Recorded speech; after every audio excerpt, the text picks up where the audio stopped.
Deus abençoe vocês. Hoje nós vamos dar continuidade ao estudo da primeira carta de João.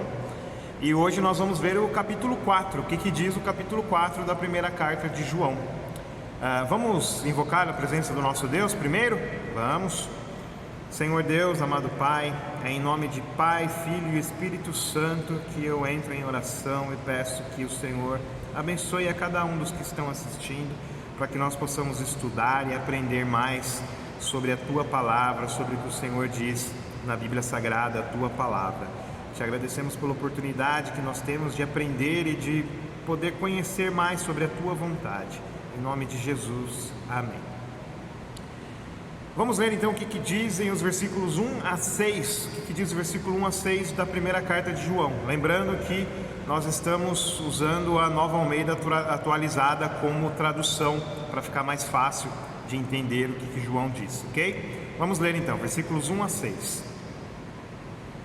Amados, não creiam em qualquer espírito, mas examinem os espíritos para ver se eles procedem de Deus, porque muitos falsos profetas têm saído pelo mundo.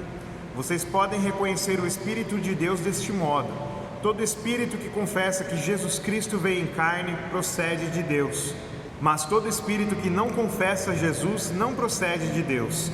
Esse é o espírito do anticristo, acerca do qual vocês ouviram que está vindo e agora já está no mundo.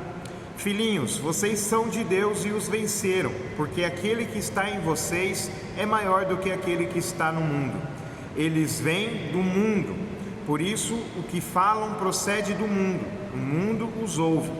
Nós viemos de Deus, e todo aquele que conhece a Deus nos ouve, mas quem não vem de Deus não nos ouve.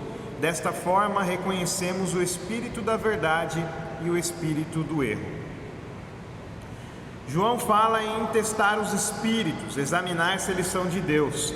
Muita gente usa errado Mateus 7,1, que diz não julgueis, não julguem. Aqui João diz para julgar, para examinar. Então cabe a nós avaliar se a pessoa está realmente falando pelo Espírito Santo ou ela está mentindo e enganando. Então essa passagem de não julgueis de Mateus 7,1, ela diz para não julgar errado, para não julgar mal. Não é qualquer julgamento que ela condena. Na Bíblia inteira diz para nós avaliarmos se é falso profeta, se é falso mestre, se é falso cristão. Nós temos que julgar, nós temos que avaliar o comportamento e as ideias das pessoas conforme isso é manifesto.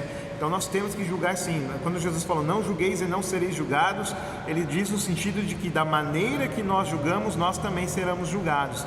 Então se nós formos injustos no nosso julgamento, nós vamos receber a consequência da nossa injustiça.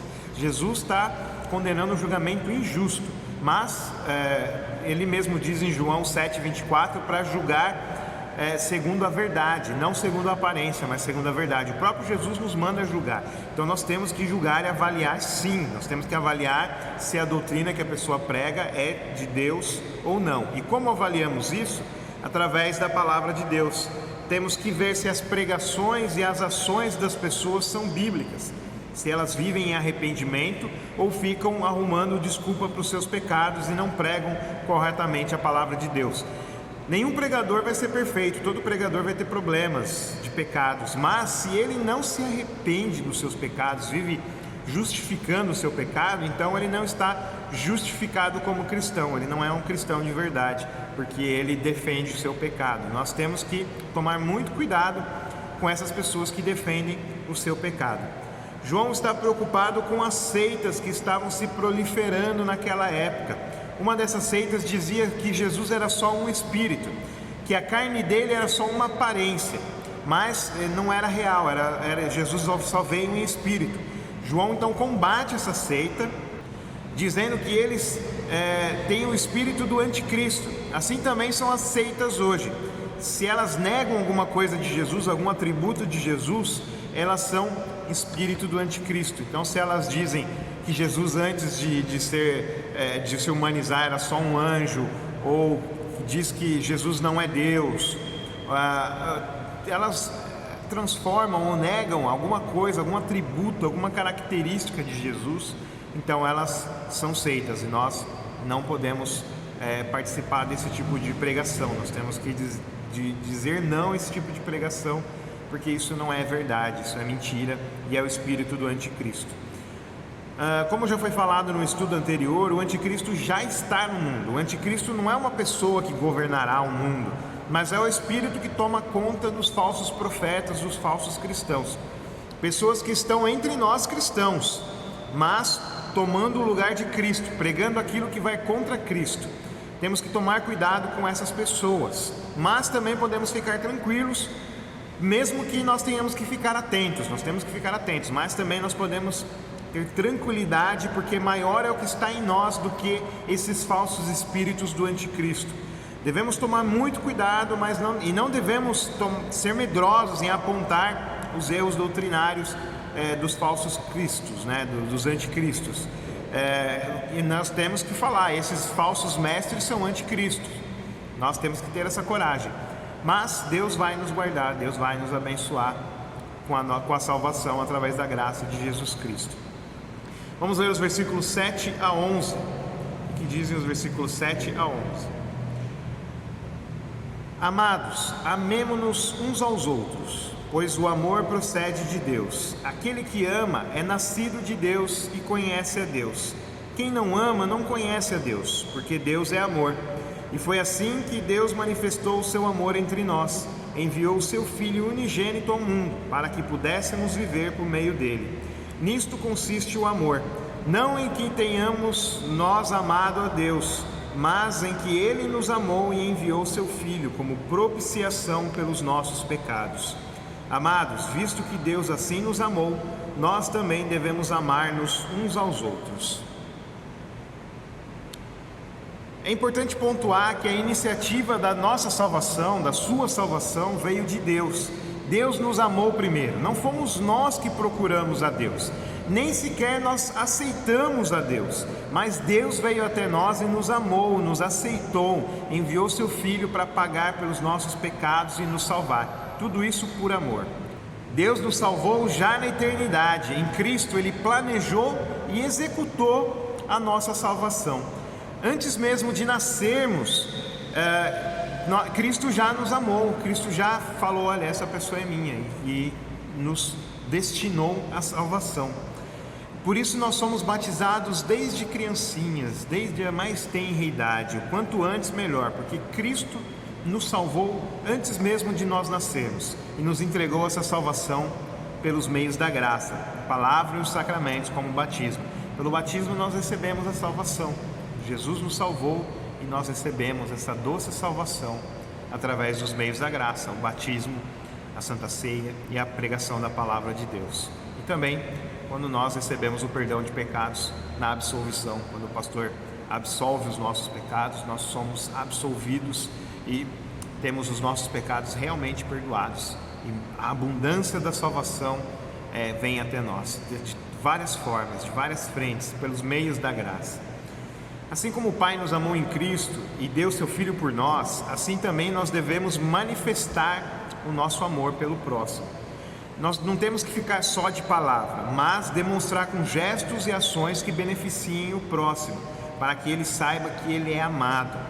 Um simples bom dia, um muito obrigado, uma expressão de respeito e carinho pode tornar o dia do nosso próximo mais feliz. Então que a gente seja sempre disponível a tratar bem o nosso próximo, para que ele seja abençoado por nós, assim como Deus nos abençoa todos os dias.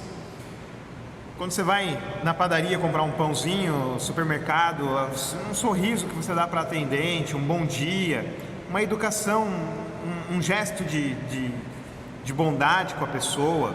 Quando você entrega uma caixinha para o entregador de comida que está vindo te entregar, Deus te abençoa, porque você está demonstrando o seu amor pelo próximo. Então ame o próximo, ame as pessoas, sem preconceitos e sem discriminação. Vamos ler os versículos 12 a 14. O que dizem os versículos 12 a 14? Ninguém jamais viu a Deus. Se nos amarmos uns aos outros, Deus permanece em nós, e o seu amor está aperfeiçoado em nós. Sabemos que permanecemos nele, e ele em nós, porque ele deu o seu Espírito. e vimos e testemunhamos que o Pai enviou seu Filho para ser o Salvador do mundo. Em 1 Timóteo 6,16 e no livro de João, no Evangelho de João, capítulo 1, versículo 18, também se confirma que jamais ninguém viu o Pai.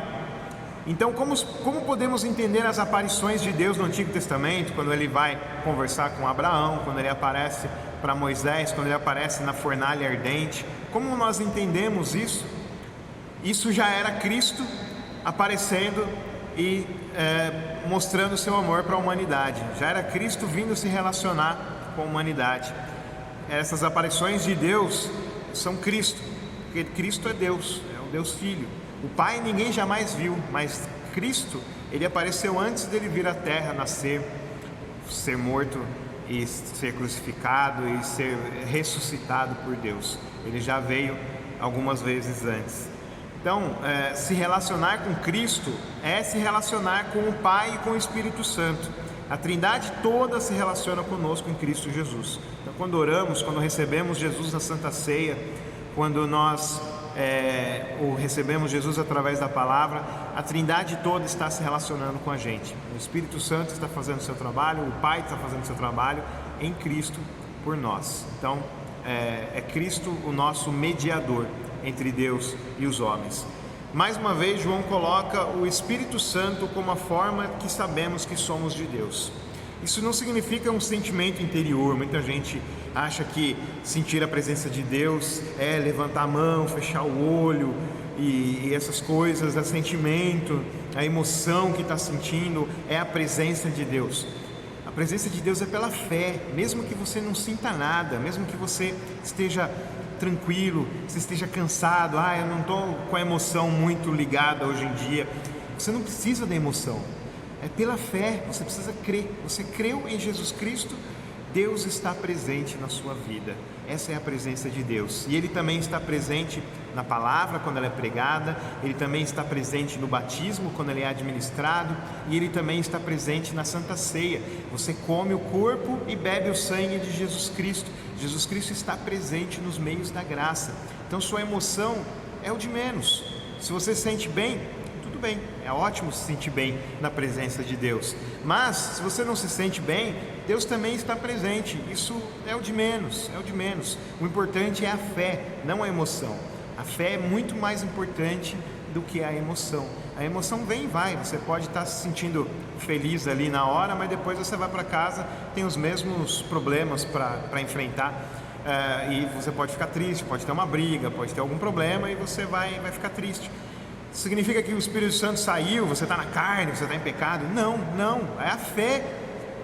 O Espírito Santo, ele está presente na sua vida pela fé. Então mesmo que você esteja com problemas, triste, cabisbaixo, o Espírito Santo está com você.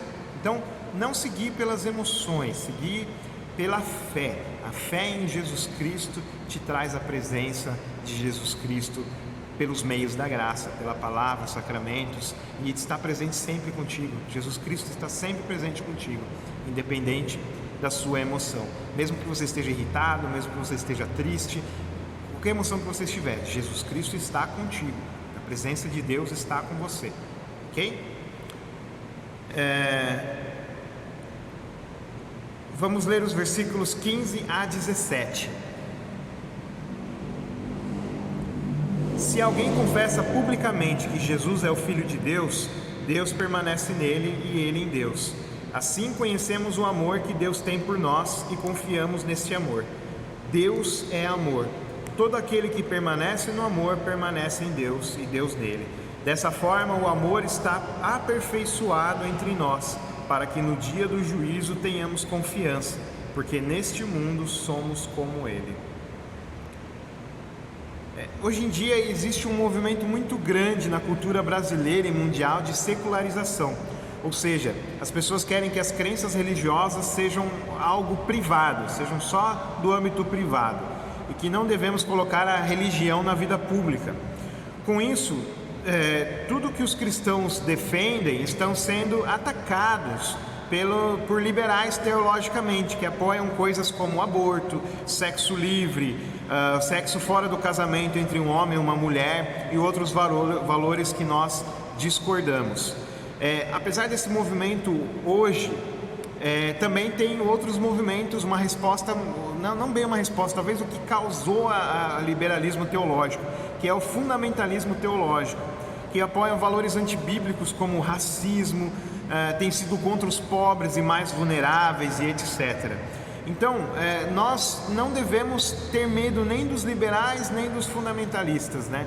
Nós temos que declarar o nosso amor pelo próximo e o amor por Deus publicamente, mesmo que dizam, não, isso é coisa para a igreja, guarda isso para a igreja, guarda isso para sua casa, não vem falar aqui não vem fazer um trabalho aqui não, porque aqui é público, então não deve ter nada de religião.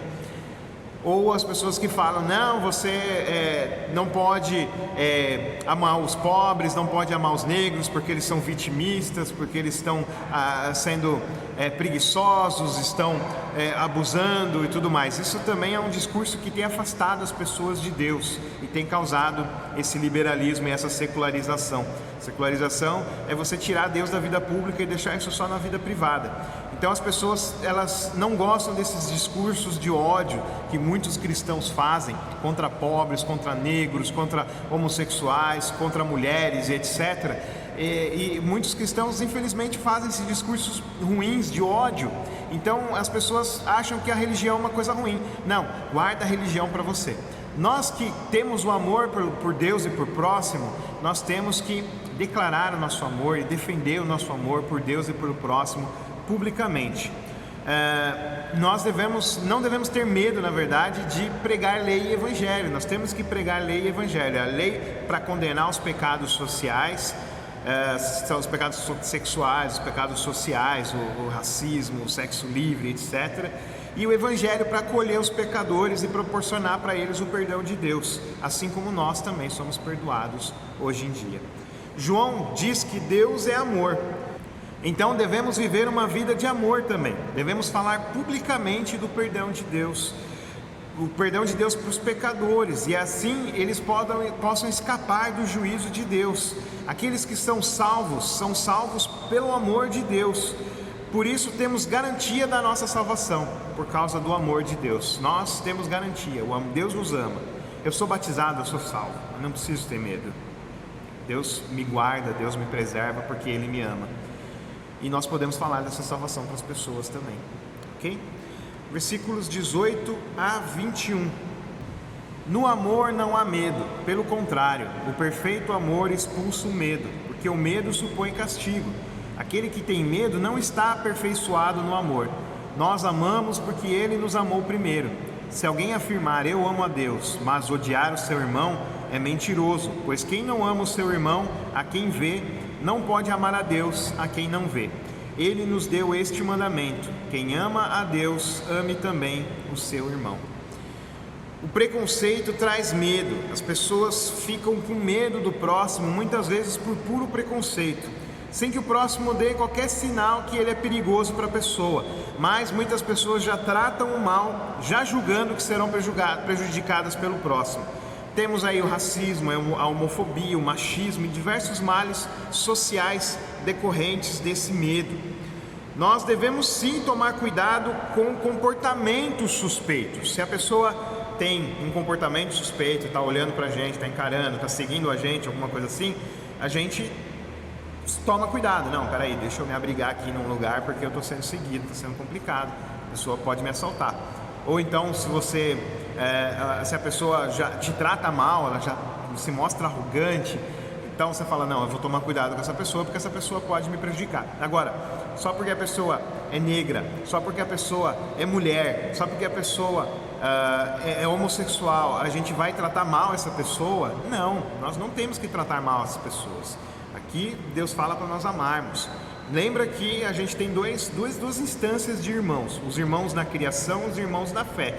O irmão na fé é aquele que aceita Jesus Cristo como Senhor e Salvador, aquele que recebe Jesus Cristo. Então, esse é o irmão na fé, e nós também não temos que ter preconceito com eles. E também há o irmão na criação. Deus criou eles, somos da mesma espécie, então nós somos irmãos, nós somos seres humanos, filhos do mesmo Criador. Então nós temos que respeitar também esses irmãos, mesmo que eles não creiam em Jesus, nós temos que respeitar essas pessoas porque se nós nos levantamos contra a pessoa, se nós tratamos mal a pessoa de graça, nós estamos odiando a pessoa.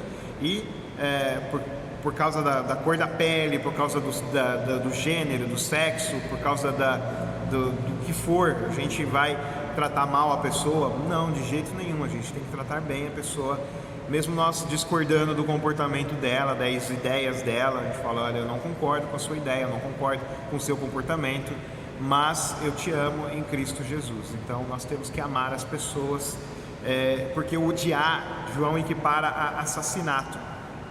Quando nós odiamos, nós somos homicidas. Então nós temos que dizer não ao ódio e amar as pessoas. E João encerra dizendo que amar o próximo é amar a Deus. Deus está escondido em nós e em nosso próximo, agindo para o bem comum. Então que sejamos esses canais de bênçãos para as pessoas, amando e agindo em benefício do próximo. Quando nós fazemos o bem para o próximo, Deus está fazendo o bem para o próximo através de nós. Assim, quando o próximo faz bem para nós, é Deus que está agindo pelo nosso benefício. Então Deus quer o bem comum, então que nós façamos as nossas coisas visando o bem comum, o bem de todos. A vida cristã deve ser resumida no amor, não em impor valores, que nem muita gente acha que tem que fazer hoje em dia, que as pessoas têm que seguir os valores cristãos mesmo elas não querendo. Mas nós temos que oferecer o principal valor de Deus, que é a fé e o amor e a esperança, os principais valores de Deus, para que a pessoa tenha uma vida abençoada com amor, que ela seja amada por nós e que nós também sejamos amados. Amém? Então esse foi o capítulo 4 de João. Vamos orar? Senhor Deus, peço que o Senhor abençoe a cada um dos que estão assistindo, que eles tenham uma semana agradável, ou que, caso estejam assistindo mais para frente, que eles também tenham uma vida agradável. Que o Senhor abençoe a cada um dos que estão assistindo, para que possam colocar em prática o amor pelo próximo e ter a certeza da salvação pelos meios da graça. Em nome de Jesus, teu Filho. Amém. É isso aí. Semana que vem, então, 1 João 5, ou se você está assistindo mais para frente, você pode acompanhar a playlist aqui no canal da CELC. Fique à vontade. Deus abençoe. Amém.